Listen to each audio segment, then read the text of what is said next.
Hi, today is May 6, 2024, and here are my poems for the day. The first one is poem number 703 for the year, Reflection. Often when I walk out of an art museum, I see the city with new eyes. It's one of the reasons I like to go. A few days ago, I walked out of MoMA on the 54th Street side, and before I got on a Citibike, I looked behind me and was momentarily mesmerized by the way the buildings were reflected against MoMA's shiny facade. I looked at it for a while and then took a picture because a picture lasts longer. I wasn't as mesmerized when I looked at the picture later, but I was glad I had a picture to look at later. Poem number 704, Angry at Anger.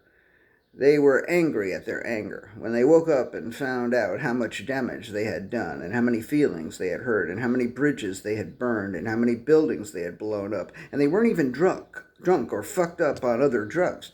They were angry at their anger.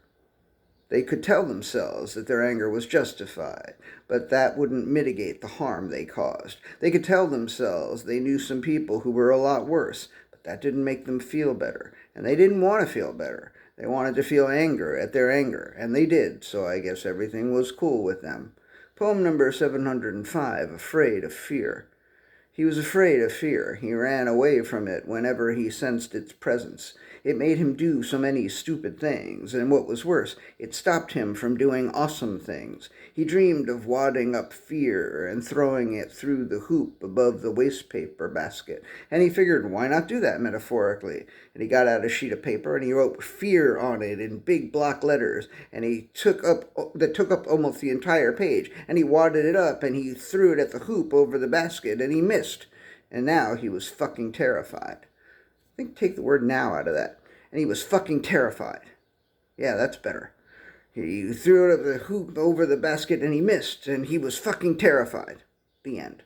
Poem number 706, In Love with Love. She was in love with love, so much so that she could barely love anyone else. Compared to love, everybody else seemed like shit. Even Cuddles, her dachshund, was shit compared to love. Every time she felt even the slightest bit of feeling for anyone other than love, she began to feel guilty, like she was cheating on love. It happened sometimes, of course. Sometimes inklings of love would drip out of her, and because of her love of love, these inklings seemed so powerful that the objects of her affection were convinced that she must adore them. But she didn't actually adore anyone, except maybe Cuddles, because, come on, Cuddles was ridiculously sweet and adorable and impossible not to love, if only just a little. Perhaps her love of loves stood in the way of her ever forming a true bond with another human being, but she was okay with that. She had love, and she loved love, and that was all that mattered to her. Poem number 707, the last poem of the day, It Wears Off. It wears off. It starts off startling, and then it wears off. After some wear and tear, start again. Poem number 707, It Wears Off. It wears off. It starts off startling, and then it wears off. After some wear and tear, it wears off. Sometimes you swear off it before it wears off. Other times you were just getting started, and it wears off.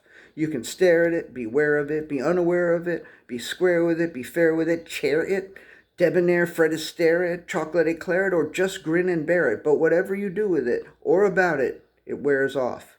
So don't get too used to it. All right, that's it. Thank you. I appreciate you. I adore you. I'm not in love. I'm not so in love with love that I don't love and adore you. I appreciate you. Thank you.